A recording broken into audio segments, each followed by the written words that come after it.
Nang luminaw ang anino, nakita ni Ash na ito pala ang kanyang Charizard, na binati siya gamit ang isang malakas na flamethrower. Tuwang-tuwa si Ash na makitang nagbalik ang kanyang dating Fire-type starter Pokemon, at masaya rin si Pikachu. Natutuwa rin sina Misty at Brock pero medyo nagtaka sila kung bakit narito ang Charizard ni Ash gayong alam nilang naninirahan ito sa Charisific Valley.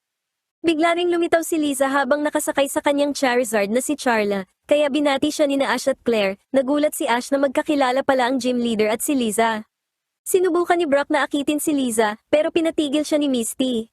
Gustong malaman ni Ash kung paano nagkakilala sina Claire at Liza, at lalo na ang kanyang Charizard. Sinabi ni Claire na magkababata sila ni Liza at paminsan-minsan ay dinadala nito ang mga Charizard pati na ang kay Ash, dito sa Dragon Holy Land mula sa Charisific Valley para mag-ensayo, at sinabi ni Liza na nag-e-enjoy ang Charizard ni Ash dito. Pero sinabi ni Claire na tila mas nag-e-enjoy ang Charizard ni Ash na maging bodyguard ni Charla. Gusto namang malaman ni Liza kung nanalo ba si Ash sa kanyang gym battle kay Claire. Sinabi ni Ash na kailangan muna nilang itigil ang laban dahil sa gulo, kung saan ninakaw ng Team Rocket ang Dragon Fang at niloko ang isang Dragonite para tulungan sila. Kaya naman dinala ng Dragonite ang Team Rocket palayo at isinali naman ni Meowth na dadalhin daw sila nito sa isang magandang lugar. Nang malaman ni Liza ang tungkol sa panggugulo ng Team Rocket at sa ninakaw na Dragon Fang, nag-alok siya at ang Charizard ni Ash na tumulong sa sitwasyong ito. Dinala ng mga Charizard ang mga bida sakay ng maliliit na balon, kaya nakita nila ang ganda ng lambak. Sinabi sa kanila na ang mga dragon ay may kakaibang kapangyarihan para mapanatili ang ganda ng lugar na ito. Sinabi sa kanila ni Kaburagi na ginugol ng unang gym leader ang kanyang buhay sa pangangalaga ng Dragon Holy Land, at kahit pumanaw na ito ay patuloy pa ring pinoprotektahan ng kanyang Dragonite ang lugar. Lumapag na ang Team Rocket, bagamat hindi maganda ang kanilang pakiramdam. Dumating ang Dragonite at binigyan sila ng mga prutas para kainin, kaya naman tuwang-tuwa ang Team Rocket sa kanya. Napansin nila ang pasukan ng isang templo o vault, kaya binalak nilang kunin ang lahat ng nakatago sa loob. Nag-aalala si Kaburagi na baka nakapasok na ang Team Rocket sa Dragon Shrine. Naniniwala ang mga tao na ang mga tao at Pokemon ay maaaring mamuhay ng payapa, kaya itinayo ang shrine para sa ideyang iyon at doon itinatago ang prayer flame na mahigit 500 taon na ang tanda. Nakita ni Jessie na gawa sa purong ginto ang mangkok, pero sinabi ni James sa kanya at kay Meowth na huwag patayin ang apoy dahil mas mahalaga ito kung nakasindi. Nagsuot si James ng kanyang protective gear at kinuha ang mangkok. Gayunpaman, nasunog ang kanyang gloves kaya aksidente niyang naitapon ang mangkok sa damuhan, na naging sanhi ng isang forest fire o malaking sunog sa kagubatan. Nagulat at natakot ang Team Rocket nang lumitaw sa likod nila ang Dragonite na galit na galit. Pinatalsik sila nito gamit ang malakas na hangin at saka pinatamaan ng Hyper Beam. Patuloy ang paglaki ng sunog, kaya nakita ni Ash, Claire, Liza, at Kaburagi ang usok at nagmadaling pumunta roon. Muling gumamit ng Hyper Beam ang Dragonite, pero ibinalik ni Wobbuffet ang atake sa kanya kaya tumilapon ang Dragonite sa gitna ng apoy. Gayunpaman, lumabas ang Dragonite na mas galit kaysa dati at gumamit muli ng Hyper Beam, pero pinatigil ito ng flamethrower ng Charizard ni Ash. Inilabas ni Claire ang Dragonair na gumamit ng Rain Dance para subukang apulahin ang apoy. Sinubukan ni Misty, Brock, at Liza na ilayo ang ibang Pokemon mula sa sunog. Inilabas ni Brock sina Geodude at Onix, ginamit ni Onix ang Rock Throw para harangan ng apoy habang inililigtas naman ni Geodude ang mga Pokemon. Inilabas ni Misty sina Politoed at Staryu na parehong gumamit ng Water Gun para patayin ang apoy. Samantala, hinarap ni Charizard ang Dragonite na kasalukuyang nakatitig ng masama sa kanya. Nagpasalamat ang Team Rocket sa pagliligtas sa kanila, kaya kinuha ni Kaburagi ang Dragon Fang mula sa kanila. Sinubukan ni Claire na kausapin ang Dragonite pero hindi ito nakinig at pinatamaan lang siya ng Hyper Beam, na agad namang sinalag ni Charizard gamit ang flamethrower pero tumalsik pa rin si Claire sa lakas ng pagsabog. Sinabi ni Kaburagi na dumaranas ang Dragonite ng epekto ng outrage habang pinatalsik ng Dragonite ang Dragonair gamit ang Whirlwind kaya natigil ang Rain Dance. Ipinaliwanag ni Claire na ang outrage ay nangyayari kapag ang mga Dragon Pokemon ay gumagawa ng masyadong maraming sunod-sunod na atake at humahantong sa pagkalito ng sarili. Sinubukan ni Pikachu na gumamit ng Thunder, pero napatalsik siya ng buntot ng Dragonite. Susugurin sana ng Dragonite si Ash pero binangga ito ni Charizard. Sinubukan ni Ash na pakiusapan ng Dragonite sa pamamagitan ng pagpapaalala dito na ito ang kanyang tahanan at ang mga Pokemon ay sinusubukan lang siyang tulungan. Naisip ni Kaburagi na may masamang nangyari kaya nagkakaganito ang Dragonite. Inamin ni James ang nangyari sa Prayer Flame. Dahil kailangang maibalik ang apoy, ginamit ng Politoed ni Misty ang water gun para patayin ang apoy sa mismong shrine. Gumamit ang Charizard ng flamethrower na tumama at sumunog sa Dragonite, kaya naman nahulog ito sa lawa. Akala ni Ash ay nagtagumpay na sila pero hindi pa pala dahil lumusong lang ang Dragonite para patayin ang apoy sa kanyang katawan at saka lumabas para gamitan ng Hyper Beam si Ash pero naharangan ito ng safeguard ng Dragonair. Sinubukang igapos ng Dragonair ang Dragonite gamit ang Thunder Wave pero nagawa nitong makawala. Gumamit si Charizard ng Flamethrower at ang Dragonair naman ay Hyper Beam pero pagkatapos ng atake ay mas lalo pang nagalit ang Dragonite kaya naman itinapon nito ang Dragonair palayo bagaman lumutang itong muli. Sinubukan ng Charizard na gumamit ng Seismic Toss pero napatalsik siya ng Dragonite at bumagsak sa lupa. Nakaisip si Claire ng paraan para matigil ang pagkalito ng Dragonite pero kailangan niya ang tulong ni Pikachu. Kung mapapatigil nila ang Dragonite kahit sandali lang, baka sapat na iyon para mahimasmasan ito. Nagpatawag ang Dragonair ng mga ulap na may kulog at gumamit si Charizard ng Flamethrower pero nakontra ng Dragonite. Tinamaan ng kidlat ang Dragonite ng ilang beses. Gumamit si Pikachu ng Thunder para dagdagan ng damage. Gumamit ang Dragonite ng Hyper Beam, kaya gumamit si Charizard ng Fire Spin para kontrahin ito. Dahil sa sobrang damage, tuluyang nahulog ang Dragonite sa lawa. Lumabas ang Dragonite mula sa lawa at napansin ni Claire na hindi na ito galit o nalilito. Gayunpaman, nang makita ng Dragonite ang nasunog na lupain, napahagulgol ito sa iyak dahil sa kawalan ng pag-asa at pagsisisi sa kanyang ginawa at nakaramdam ng sobrang kahihiyan.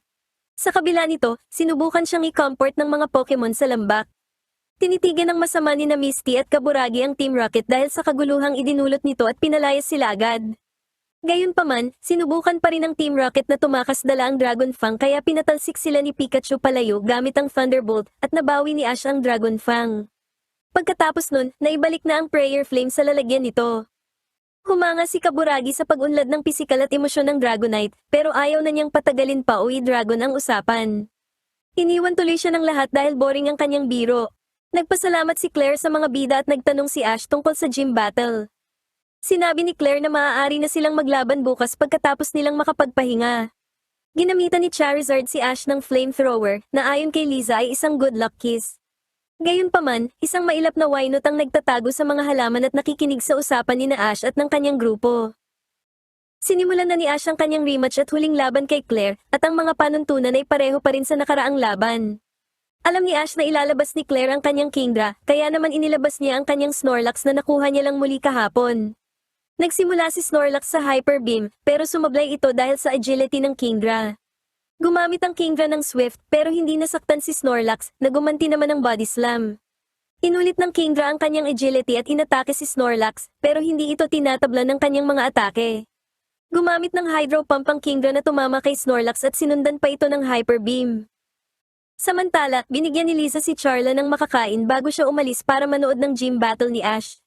Pagkatapos ng atake, maayos na lumitaw si Snorlax dahil sumisid pala ito para iwasan ang pinsala. Gumamit si Snorlax ng Body Slam at tinamaan ng Kingdra na mabilis namang nakaalis dahil nasa tubig sila. Idiniklara ni Claire na kapag lumabas si Snorlax sa tubig, gagamitan ito ng Kingdra ng Hydro Pump. Tumalon si Snorlax at tumagilid, kaya naman naiwasan niya ang anumang damage mula sa Hydro Pump. Gumamit ang Kingdra ng Swift na tumama sa mukha ng Snorlax. Sinundan ito ng Hydro Pump na tumama muli sa Snorlax. Gayunpaman, nakita ni Ash na napapagod na ang Kingdra, kaya naisip ni Brock na ang tibay ni Snorlax ang magiging susi sa laban na ito. Alam din ni Misty na kayang-kayang tanggapin ni Snorlax ang mga atake. Gumamit ang Kingdra ng Hyper Beam, pero sumisid si Snorlax para umiwas. Gamit ang Ice Punch, tuluyang tinalo ni Snorlax ang Kingdra. Ibinalik ni Claire ang kanyang Kingdra matapos matalo, habang dumating naman si Liza para manood. Sinubukang akitin ni Brock si Liza, pero kinurot at hinila ni Misty ang kanyang maliit na tenga. Samantala, naghuhukay ng tunnel ang Team Rocket para muling kunin ang Dragon Fang. Nakita ni Meowth ang mapa at inakalang malapit na sila sa Dragon Fang. Gayunpaman, biglang bumuhos ang tubig at inanod ang Team Rocket dahil naghuhukay pala sila sa ilalim ng lawa. Inilabas ni Claire ang kanyang Gyarados habang si Ash naman ay pinanatili si Snorlax sa laban. Gumamit ng Hyper Beam si Snorlax pero natalo ito ng Hydro Pump ng Gyarados.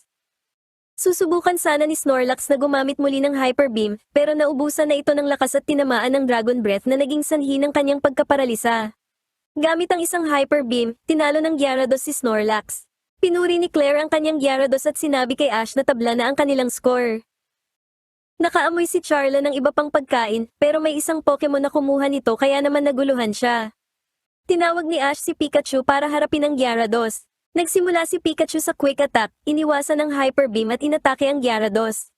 Susubukan sanang mangagat ng Gyarados pero hindi ito tumama. Gumamit si Pikachu ng Thunderbolt pero naharang ito ng Dragon Breath ng Gyarados. Gumamit ang Gyarados ng Hydro Pump at matagumpay na tinamaan si Pikachu. Pagkatapos ay ipinulupot ng Gyarados ang kanyang katawan kay Pikachu, kaya ginamitan siya ni Pikachu ng Thunderbolt. Sunod-sunod na gumamit ng bite ang Gyarados hanggang sa masukol si Pikachu. Gumamit muli ng Hydro Pump ang Gyarados, pero sa huling sandali, gumamit si Pikachu ng Agility, naglakad sa ibabaw ng tubig at gumamit ng Thunderbolt para talunin ang Gyarados. Samantala, gumagamit ang Team Rocket ng isang makina para maghukay habang sila ay nagpapahinga. May nadetect na Dragon Fang ang makina, kaya lumabas sa ilalim ng lupa ang Team Rocket at nakita si Charla. Sinabi ni Jessie na dapat nilang bunutin ang pangil ng Charizard na ito, pero lahat sila ay tumalsik palayo dahil sa flamethrower ni Charla. Kinuha ng isang Pokemon ang isang bag ng cookies na nahulog ng Team Rocket. Inilabas ni Claire ang kanyang huling Pokemon, ang Dragonair. Nagsimula si Pikachu sa Thunderbolt pero iniwasan ito ng Dragonair. Nang makalapit na siya sa lupa, gumamit si Pikachu ng Quick Attack sa Dragonair. Gayunpaman, umiwas ang Dragonair at gumanti ng Hyper Beam na tumalo kay Pikachu. Ibinigay ni Ash ang kanyang Pikachu kay Brock para bantayan muna ito habang nagpapatuloy ang laban. Pagkatapos, inilabas ni Ash ang kanyang huling Pokemon na si Charizard.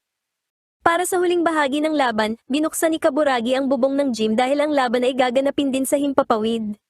Gumamit si Charizard ng flamethrower pero sumisid ang Dragonair sa tubig. Gumamit ang Dragonair ng Hyper Beam pero hindi ito tumama. Gumanti si Charizard ng flamethrower pero sumisid lang ulit ang Dragonair sa ilalim ng tubig. Gumamit ang Dragonair ng Dragon Rage na tumama kay Charizard. Gumanti si Charizard ng flamethrower pero sumisid muli ang Dragonair at inatake siya ng Hyper Beam. Ganunpaman, nasalag ni Charizard ang atake gamit ang Fire Spin. Nang sumisid na naman ang Dragonair, gumamit si Charizard ng Fire Spin na naging sanhi ng pagkatuyo ng tubig sa field. Nakita ni na Misty, Brock, at Liza na wala na ngayong mapagtataguan ang Dragonair. Gumamit si Charizard ng flamethrower pero naharang ito ng safeguard ng Dragonair. Hinambalos ng Dragonair si Charizard ng isang malakas na Iron Tail. Inulit ng Dragonair ang parehong atake pero nasalo na ito ni Charizard. Sinubukan ni Charizard na gumamit ng Seismic Toss pero pinatigil ito ng Dragonair gamit ang Dragon Rage kaya bumagsak siya sa lupa. Gayunpaman, tumayo muli si Charizard kaya gumamit ang Dragonair ng Hyper Beam. Umiwas si Charizard at gumanti ng Flamethrower. Umiwas ang Dragonair at gumamit ng Iron Tail, pero sinalo ulit ito ni Charizard at sinubukan muli ang Seismic Toss. Gumamit ang Dragonair ng Dragon Rage, pero sa pagkakataong ito, gumamit si Charizard ng Fire Spin na bumalat sa Dragonair. Matagumpay na naibagsak pababa ni Charizard ang Dragonair. Nang mawala ang usok sa field, natalo na ang Dragonair. Niyakap ni Ash ang kanyang Charizard habang ibinalik naman ni Claire ang kanyang Dragonair. Binati ni na Misty, Brock, at Liza si Ash sa kanyang tagumpay.